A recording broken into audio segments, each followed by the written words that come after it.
¿Qué tal, chicos, chicas? ¿Cómo están? Muy buenos días tengan todos ustedes. Estamos en una nueva clase de literatura. Hoy, aquí en Genes, segundo de secundaria, vamos a ver este tema, que es un tema sumamente importante en la semana 17 en literatura.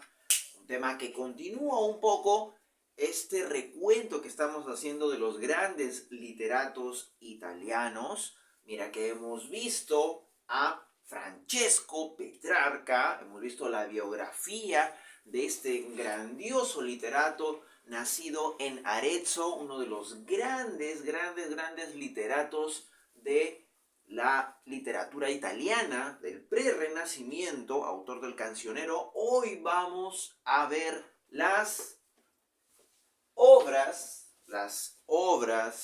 de Petrarca. Hoy vamos a mencionar las obras más importantes, las obras más resaltantes de este gran autor, gran filólogo. ¿Te acuerdas que dijimos que también había sido un pionero en el montañismo? Entre otras cosas, el gran Francesco Petrarca. Vamos a ver entonces las obras más importantes, más características de este autor, que escribió bastante, ya escribió mucho el gran Petrarca. Vamos a definir rápidamente dos grandes clasificaciones para enterarnos de forma más ordenada de la producción de Petrarca. Primero vamos a tener obras consideradas cultas, es decir, estas obras están en lengua culta, considerada la lengua culta en aquella época, no te olvides al latín, ¿sí? La lengua latina, la lengua culta, la lengua que hablaba el Imperio Romano y que luego se volvió frecuente, luego se volvió asidua en las personas cultas, en, por ejemplo, la República Florentina, en, por ejemplo, Verona, en Lombardía, ¿sí? En diversos lugares, no simplemente de Italia, ¿no?, sino también de Europa entera. Y luego de las obras cultas, que están escritas en latín, tenemos a las obras, por aquí, en lengua vulgar. Las obras en lengua vulgar. Profe, ¿cuáles son las obras en lengua vulgar? Las obras escritas en toscano, es decir, el italiano antiguo, ¿no? Una lengua muy parecida al italiano, a la cual pues el italiano va a derivar. Entonces tienes las obras cultas y las obras en lengua vulgar, ¿ya? Son las obras en lengua vulgar o obras vulgares, se podría decir. No estoy queriendo decir con eso que hablan malas palabras, ¿ya?, ni que Petrarca sea un malcriado, ¿ya?, solamente que están en toscano, ¿ya?, en toscano. Es decir, en la lengua que no, pues, utilizaban los académicos por ese entonces. Entonces, veamos primero las obras cultas, que son las que tienen mayor, pues, extensión. Son las más numerosas. Petrarca, si bien es cierto, revoluciona la literatura italiana, él en su mayoría no escribió en toscano o en italiano, sino la mayoría de su producción está en esta lengua, en la lengua latina. Vamos a ver la primera de estas grandes obras, que es, la tenemos por aquí, África. Vamos a ver a esta obra, África, ¿ya? África. Vamos a ver la importancia que tiene esta obra. África, así como el continente, profe. Ajá, sí, muy bien. Eso, güey. Wakanda, ¿sí o no? Ya, muy bien. Wakanda Forever, ¿ya? África. Esta genial obra. Mira tú, Petrarca consideraba que iba a ser su obra maestra, que era su obra maestra. Tanto es así que en su misma época también la gente creía lo mismo. Y no solamente la gente común y corriente, sino los académicos. O sea, la gente que tenía poder intelectual consideraba, por ejemplo, el Senado romano le concedió los laureles a Petrarca. Profe, ¿qué cosas son los laureles? ¿Te acuerdas que estuvimos hablando en la clase pasada que los laureles, ¿ya?, se lo concedían a los poetas eminentes? Esos son los laureles, ¿no?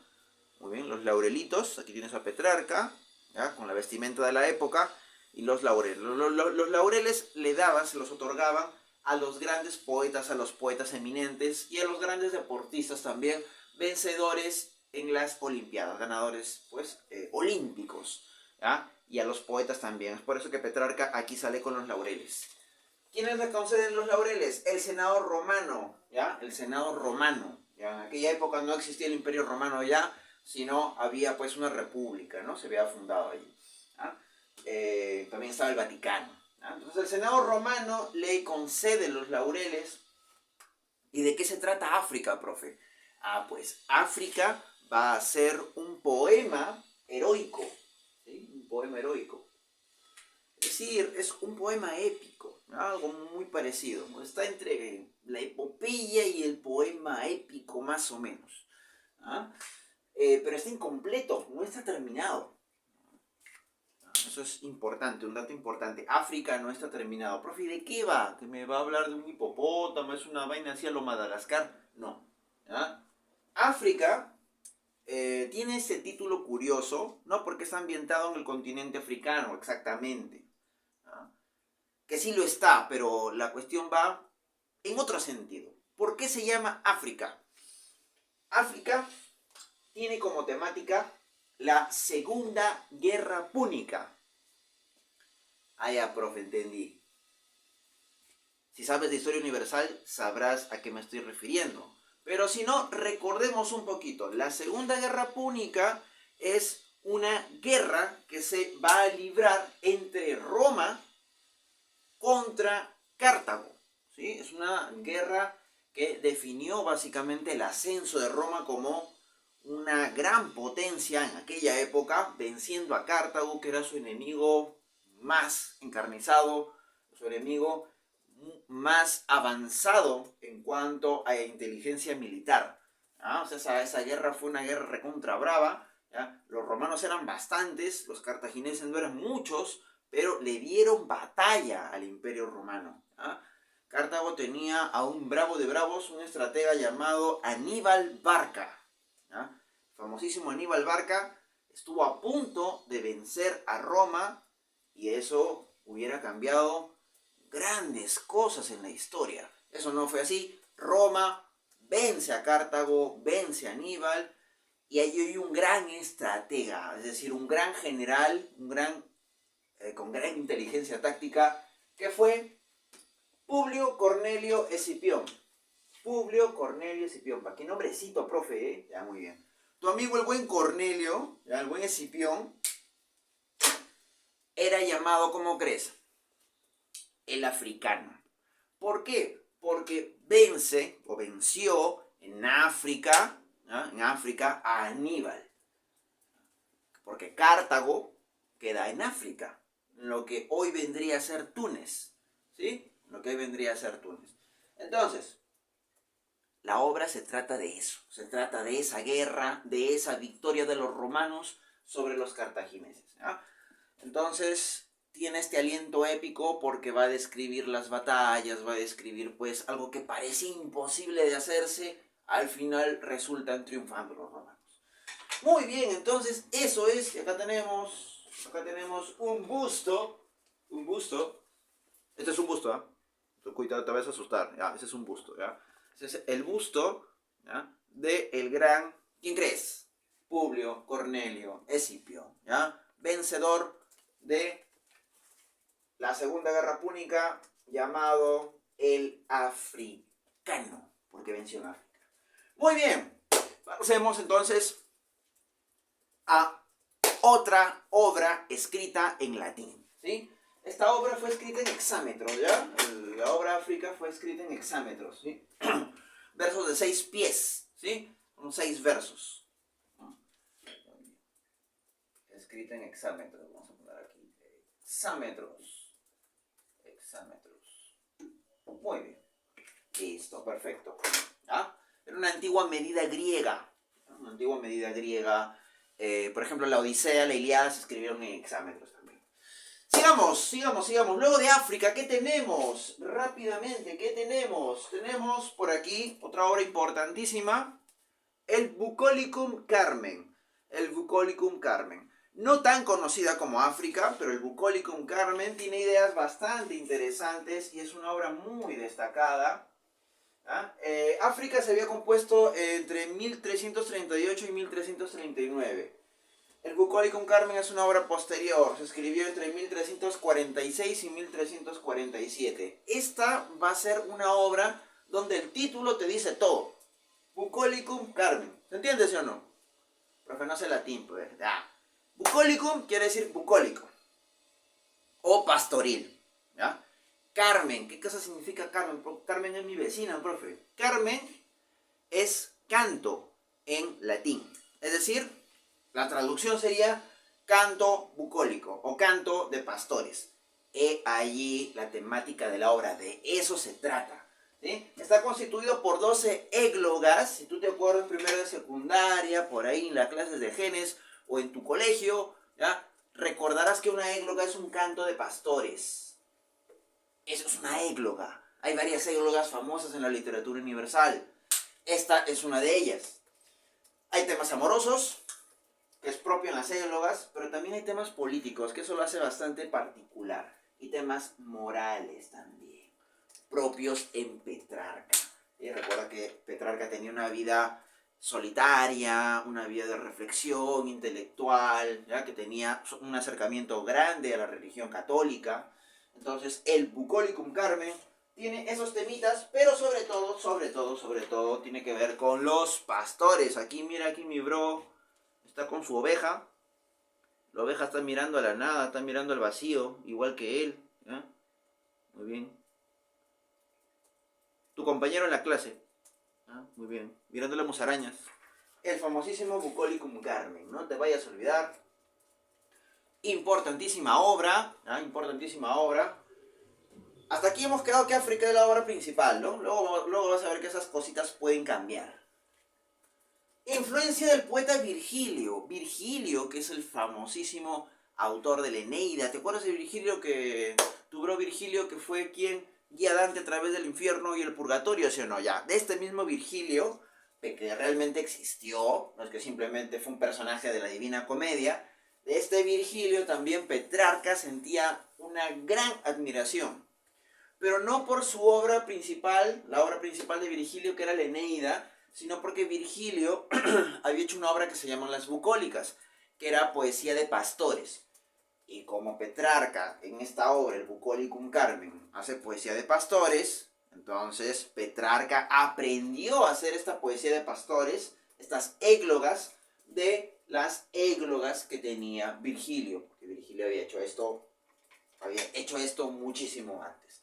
Influencia del poeta Virgilio, ¿ya? Influencia del poeta Virgilio. ¿Ah? Su nombre completito era Publio Virgilio Marón. ¿A quién se va a acordar? No sé. A Virgilio nada más. Sigamos. Luego de las bucólicas, profe, luego del Bucólicum Carmen, luego de África, ¿qué se viene? Se viene esta obra. No le vayas a decir a nadie, ¿eh? Va a ser nuestro Secretum, ¿ah? Así se llama la obra. Secretum. O secreto, pues, ¿no? Secreto. ¿Ah? Secreto. Secretum es en latín. Profe, ¿de qué se trata Secretum? No te voy a decir porque es un secretum. Pero, no, mentira. Si tengo que decir, pues, si no, para eso me pagan. El Secretum, ¿ya? Se compuso entre 1347 y 1353. O sea, es una obra que se demoró más de un añito, 2 añitos en hacerla. Está compuesta por 3 libros y esta obra tiene una temática filosófica, argumentativa.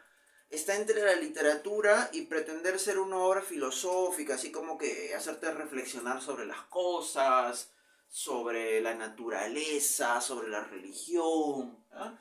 Es una obra que consiste en un diálogo imaginario entre el mismo Petrarca, que pone un personaje aquí. Este personaje se llama Franciscus, o sea, Francesco en latín, Franciscus, o Francisco en castellano, ¿no? Francisco Panchito, ¿ah? Y un personaje muy famoso. Van a conversar el mismo Petrarca, Franciscus, con un personaje muy famoso en la religión católica. ¿Quién? ¿Jesus, profesor? No. Es un santo. famosísimo santo, porque yo conozco a Sanguchito, porque yo soy comelón. No, ese no es. ¿Ya? ¿Quién es? No sabes. No conozco, profe. ¿Quién será? ¿Ya? San Agustín. ¿Ya? San Agustín. Te presenta San Agustín de Hipona, famosísimo santo romano. ¿Ya? Famosísimo santo romano. Nació también en África, nació en Túnez, ¿ya? Pero en ese entonces ya pertenecía al Imperio Romano. Determinante para el pensamiento católico, para el pensamiento cristiano. Importantísimo autor, era un genio como pocos. Este San Agustín es el personaje con el cual Petrarca conversa. ¿Ah? Es como que un diálogo así, como que entre Dante y Virgilio, pero aquí entre Petrarca y San Agustín. ¿Ya? Pero este diálogo es un diálogo filosófico, es un diálogo que también hace referencias a la literatura, medita sobre la muerte, habla sobre la elevación espiritual. Aquí recuerdo un poquito a Laura, ¿sí? A Laura Noves, la recuerdo un poco. No, Laura no es el tema principal aquí, pero hay un recuerdo más bien a centrarse en la reflexión espiritual y ya no tanto centrarse en el amor que tenía por Laura, porque la quería olvidar, obviamente. ¿Ya? Listo. Ahí tenemos una pequeña imagen. El tema central es la reflexión y el diálogo imaginario. Pasemos. Luego hay otra obrita. No es tan importante como las tres que acabo de mencionar, como África, como el Bucólico Carmen o como el Secretum, pero es importante. ¿Sí? Es importante también. Que es el Rerum Memorandum Libris. Profe, ¿por qué esos nombres tan raros? Porque estamos en latín. ¿Ya? Estamos en latín, en las obras en lengua latina. El Rerum Memorandum Libris, que es el libro de las cosas memorables, ¿ah? Era ejemplos históricos, ¿ya? De forma muy didáctica, ejemplos históricos de educación moral. O sea, era un libro para educar moralmente a los intelectuales, a la población, ¿no? Porque de hecho también era uno de los afanes de Petrarca. Recuerda que Petrarca buscaba hacer reflexionar al lector. Él era un filólogo, era un filósofo también. Entonces aquí tienes Petrarca con su librillo, ¿no? Típico, ¿no? Petrarca era un obsesivo con los libros. ¿Te acuerdas que la biografía de Petrarca hemos hablado un poco de ello, ¿no? Su pasión que tenía por coleccionar libros, ¿no? Que su viejecito le quemaba los libros, ¿no? Y él los sacaba de la chimenea, ¿no? Cosas que pasan. Muy bien. El niño rata de los libros. Luego vamos a ver otra obra, obra también más o menos en el mismo tono que el Rerum Memorandum, que es Las Vidas Ilustres. Las Vidas Ilustres. ¿Qué son las Vidas Ilustres, profe? El nombre también ayuda bastante a saber de qué va. El nombre original, está en latín, ¿ah? Es De Viris Illustribus, o sea, los varones ilustres. Así debería llamarse, varones ilustres. Y es una colección de biografías, de personajes históricos. ¿Ah? De personajes históricos. Por ejemplo, tienes aquí a Adán, desde el comienzo, ¿ah? Se manda con Adán. Rómulo, ¿ah? El famoso fundador de Roma junto a su hermano Remo. Nerón, el famoso emperador romano, que casi incendia todo Roma, ¿ya? Son algunos personajes que están en esta obra, ¿ya? Entonces lo que va a hacer es juntar biografías. Hago una biografía de Adán, hago una biografía de Rómulo, hago una biografía de Nerón, hago una biografía del emperador Trajano también, famoso emperador romano. Entonces las juntó, ¿sí? Y también queda incompleta porque él quería hacer una suerte de libro enorme sobre un montón, pues, de biografías, ¿no? De personajes importantes en la historia. Eso fue De Viris Illustribus, mejor conocido como Vidas Ilustres. ¿Qué más? Luego, profe, tenemos esta obra también conocida, una obra famosa, una obra importante, que fue De Vida Solitaria. De Vida Solitaria, sí, ¿ya? Muy bien. Tú el 14 de febrero, De Vida Solitaria, ¿ah? Muy bien. Esta obra es de 1346. Es un tratado religioso, es un tratado de moral, es un tratado que también te va a decir cuán solo se sentía el pobre Petrarca. Pero Petrarca no se queja de la soledad, ¿ya? No como tú, ay, no tengo con quién salir, me encuentro triste, solo, mamás, me caso, y tu mamá está viendo la novela turca. No, no es así, ¿ya? Petrarca consideraba que la soledad era necesaria. ¿Necesaria para qué, profe? Para poder estudiar mejor, ¿ya? Es como una apología, es como una oda, una alabanza a la soledad. A Petrarca le gusta estar solo, porque no le gusta que lo molesten cuando esté estudiando, ¿ya? Así deberías pensarlo, ¿ya? Muy bien. Entonces, sí, exalta la soledad, pero no es una soledad para de repente orar, para rezar, no. No una soledad porque me engañaron y me siento triste, no. Lo hace para estudiar. O sea, este libro es eminentemente intelectual. La soledad propicia el intelecto. ¿Ah? Cuando uno está solito, entiende bien las cosas, entiende bien la obra, se puede tranquilizar, puede hacer que se tranquilice el espíritu para poder, pues, entrar a reflexiones más profundas. Eso del aspecto intelectual es remarcado por el gran Petrarca.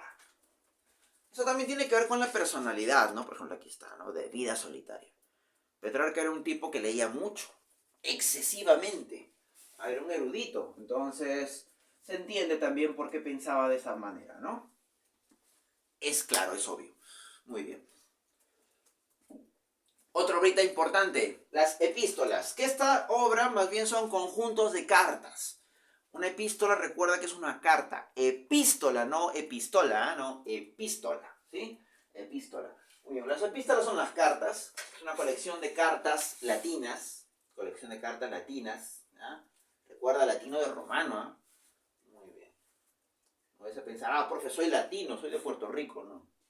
Nada que ver con eso. Una cachetada, ¿no? Muy bien. Las epístolas van a ofrecer rastros de la biografía de Petrarca, ¿no? Por ejemplo, la gente que quisiera saber más de la biografía de Petrarca, qué pasó con Laura, cómo escaló el Monte Ventoso, a qué lugares de Europa iba, ¿no? Cómo le dieron los laureles, todo eso está en las epístolas, solamente pues que hay que saber latín y buscar esas partecitas. Ofrece una imagen autobiográfica de Petrarca. Aquí, por ejemplo, hay una parte, ¿ya? Una parte. Por ejemplo, aquí está la subida al Monte Ventoso. Aquí está, ¿ya? Porque realmente las epístolas son bien extensas, son bastantes, ¿sí? Son bastantes. Es como que toda la colección de cartas que tenía. ¿Ah? Imagínate, ¿no? Mucha gente actualmente postea un montón de cosas, ¿no? En su muro de Facebook, en WhatsApp también creo, ¿no? En sus estados, ¿ya? En fin, imagínate que todos esos posteos los juntaran en un libro, ¿no? Eso es las epístolas de Petrarca, solamente que Petrarca escribía bonito porque era literato y era culto, ¿no? La mayoría de gente no hace eso en la vida, ¿ah? Entonces, muy bien, las epístolas. Agrupa títulos como epístolas familiares, por ejemplo, ¿ah? Se entiende de qué va, ¿no? La familia, todo eso. Seniles, propia de la senectud, cuando Petrarca ya era un anciano. Morales, también está la subida al Monte Ventoso, por ejemplo. En fin. Muy bien. Esas son las epístolas. Ya para acabar, ya para estar acabando. Vamos con las obras, ya no en latín, que hay masa, solamente estamos resumiéndolas. Ahora vamos con las obras en lengua vulgar, las que dijimos hace un ratito, en lengua vulgar, pues, o más de un rato, ¿no? En lengua vulgar, que están escritas en toscano, ya no en latín, sino en el antiguo italiano, ¿no? En el toscano.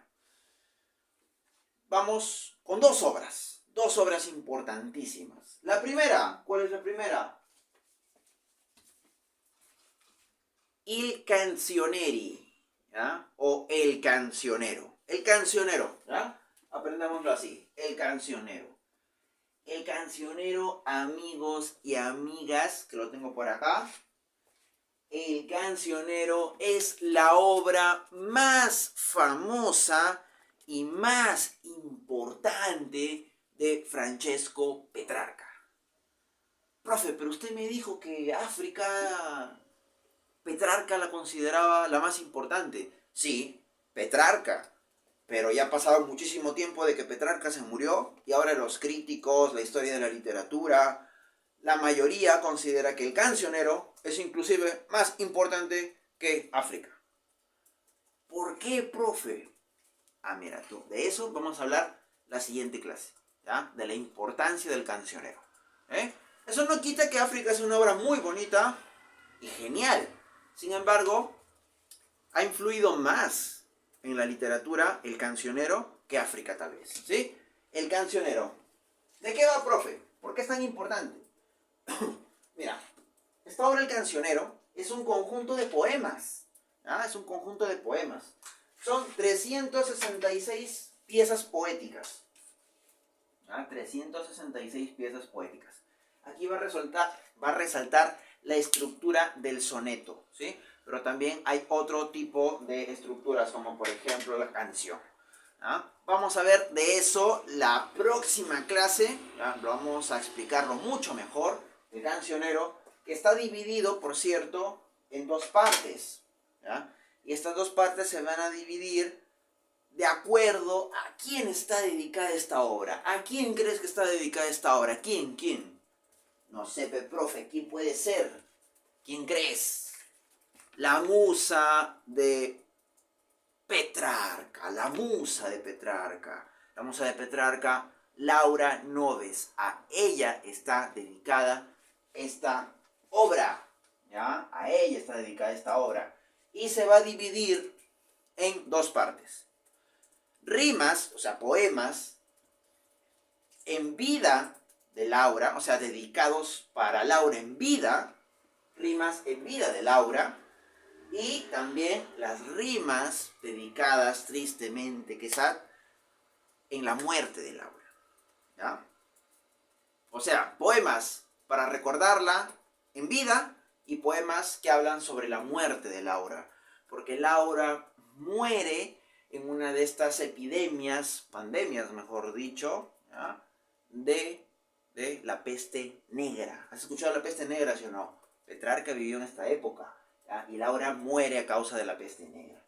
Muy bien, entonces, de eso se trata el Cancionero. Poemas de amor, profe. Poemas de amor, poemas que hablan sobre la soledad, poemas que hablan sobre muchas cosas, la muerte también, ¿sí? Pero el amor es el tema central. Y lo vamos a ver muchísimo mejor. Vamos con la última obra que vamos a ver en este video, que es una obra importantísima que también está en lengua toscana, es una obra en lengua vulgar, que va a ser